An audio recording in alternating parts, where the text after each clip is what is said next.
তো আমার আরও একটা ভিডিওতে তোমাদেরকে অনেক অনেক ভালোবাসা রইলো। তো তোমরা কেমন আছো? আশা করছি অনেক ভালো আছো, আমিও অনেক ভালো আছি।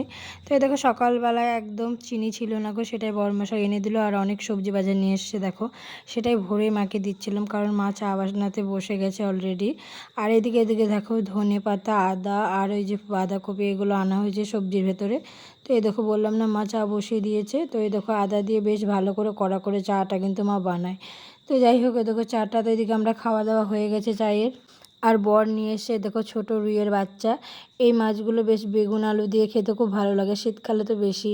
তো দেখতে দেখতে শীতকাল চলে এলো বলো। আর নিয়ে এসেছিলো এই দেখো মাংস, তো মুরগির মাংস নিয়ে এসেছিলো পোলট্রির।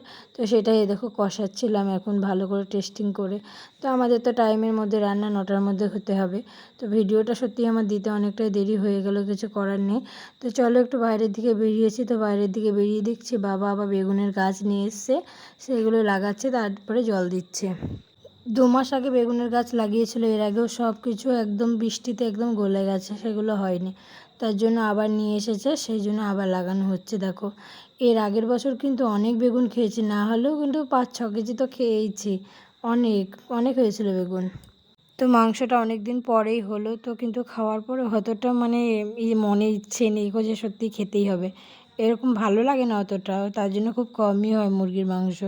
তো যাই হোক, খাসিটাই বেশি হয়। তো যাই হোক চলো, এদিকে সবজিগুলো সব কেটে রেখে দিয়েছি, সেগুলো এখন আমি ধোবো। চলো, আসলে বললাম না এই ছোটো মাছটা রান্না হবে। আর এদিকে মাংসটা হয়েছে দেখলে। এই মাছটার মায়ের সুগার, সে কারণে শুধু পেঁয়াজ দিয়ে, পটল আর বেগুন দিয়ে রান্না হবে, পাতলা করে একটা ঝোল, যেহেতু মা সুগার খাবে তার জন্য। মা তো আর এমনিতেও মাংস খায় না মা একদমই। তো চলো, আমার খিদে পেয়ে গেছে, রান্নাবান্না তো অনেকক্ষণই কমপ্লিট হয়ে গেছে। তার জন্য এই দেখো আমি মাংস দিয়ে একদম আলু দিয়ে মেখে, বেশ টেস্টিং হয়েছিল কিন্তু রান্নাটা। তো সেটাই খাবারটা খেয়ে নিলাম। তো বাড়ির সবাই খেয়ে নিয়েছিল, সেটা আমি দেখাতে পারিনি, তো সেটাই খেতে নিলাম আমিও। তো রবিবারের দিনটা আমার কেমন কাটলো সেটাই তোমাদের সাথে শেয়ার করলাম। ভিডিওটা ভালো লাগে লাইক, কমেন্ট